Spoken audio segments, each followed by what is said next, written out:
भाजपा के वरिष्ठ नेता और राष्ट्रीय कवि सत्यनारायण सत्तन अपने बेबाक बयानों से हमेशा से चर्चा में रहते हैं। जहां चुनाव के ठीक पहले पूर्व मंत्री दीपक जोशी की पार्टी से मुखरता सामने आने के बाद सत्यनारायण सत्तन ने बीजेपी को लेकर अपनी प्रतिक्रिया दी है। देश के पूर्व प्रधानमंत्री अटल बिहारी वाजपेयी के करीबी रहे सत्यनारायण सत्तन बीते दिनों एक बार फिर एक ऑडियो वायरल होने के बाद चर्चा में आ गए हैं। भाजपा नेता दीपक जोशी के कांग्रेस में जाने को लेकर उन्होंने कहा कि भाजपा को इससे कोई फर्क नहीं पड़ेगा। वो बोले कि ये संबंधों का पारंपरिक विच्छेदीकरण है। भाजपा नेता सत्तन ने इस दौरान पूर्व पीएम अटल बिहारी वाजपेयी का भी जिक्र किया और ये कहा कि उनकी सरकार एक वोट से गिर गई, किंतु उन्होंने भ्रष्टाचार को चिमटे से छूना तक पसंद नहीं किया, नहीं तो लेन देन करके वो सरकार को बचा सकते थे। आपको बताना चाहेंगे कि मध्य प्रदेश में होने वाले विधानसभा चुनाव को लेकर दल बदल की राजनीति शुरू हो गई है। वहीं नेताओं की बयानबाजी और तीखी प्रतिक्रियाएं भी सामने आने लगी है। मुखरता साफ तौर पर सामने आई है। उन्होंने यहाँ तक कि उनके साथी जो मंत्री जो विधायकगण हैं उनको भ्रष्ट तक करार कर दिया है। आप कैसे देखते हैं इसको? किनको भ्रष्ट करार दे दिया? सीपिया जी के साथ जो भी आए हैं, उधर से इधर जो आए हैं। ये भंवर सिंह जी के विचार हो सकते हैं, तब तक सही हो सकते हैं जब तक वो सही है। कहा तो ये भी जा रहा है कि वो भी पार्टी छोड़ के जा रहा है। एक पार्टी छोड़ करके जाने वाला दूसरा पार्टी छोड़ करके आने वाले पे उंगली उठाए, कहीं ना कहीं आपके विचारों का समर्थन भी किया है उन्होंने। नहीं, मेरे और उनके विचार, मेरे उनके जो संबंध और संपर्क हैं वो आज के थोड़ी हैं।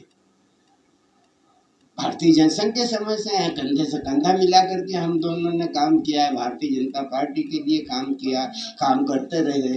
कहीं ना कहीं उनके मन में जो विक्षोभ था, उस विक्षोभ को उन्होंने अपने तरीके से प्रकट किया।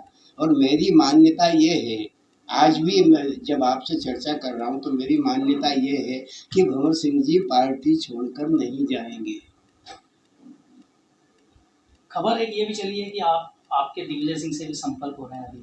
बहुत पुराने, आज से थोड़ी है। नहीं, इन परिस्थितियों में संपर्क होना तो उनका एक टेलीफोन आ जाने से ही एक प्रश्न पैदा हो गया।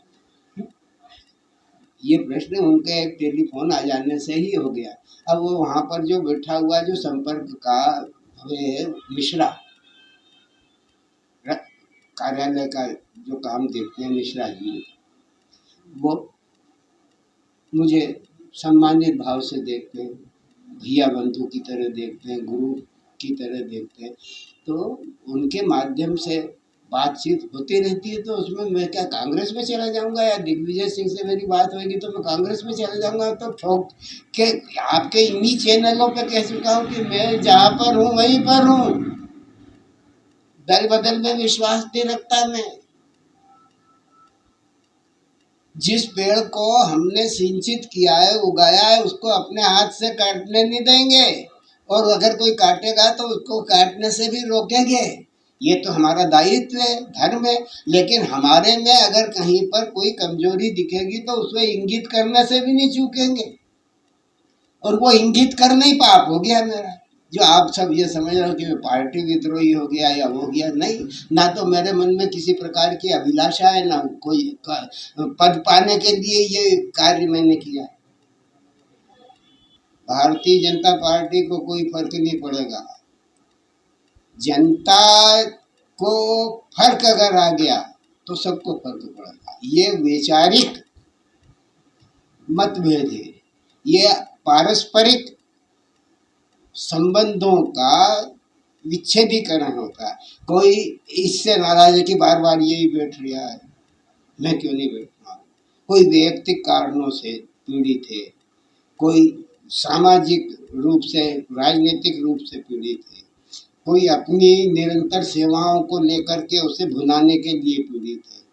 पार्टी को अगर ये समझ में आ जाए, पार्टी ये सोचती है, कोई ऐसा भी संगठन ये सोचता है कि जिस उम्मीदवार को टिकट दिया है वो जीते, और ऐसी स्थिति में कोई आदमी उस क्राइटेरिया में फिट नहीं होता तो वो टिकट से वंचित हो जाता है। जब वंचित हो जाता है तो अपने आप आपको भी मुख्यमंत्री जी का फोन आया था, आपको भी बुलाया है जी। ऐसी क्या बात हो गई?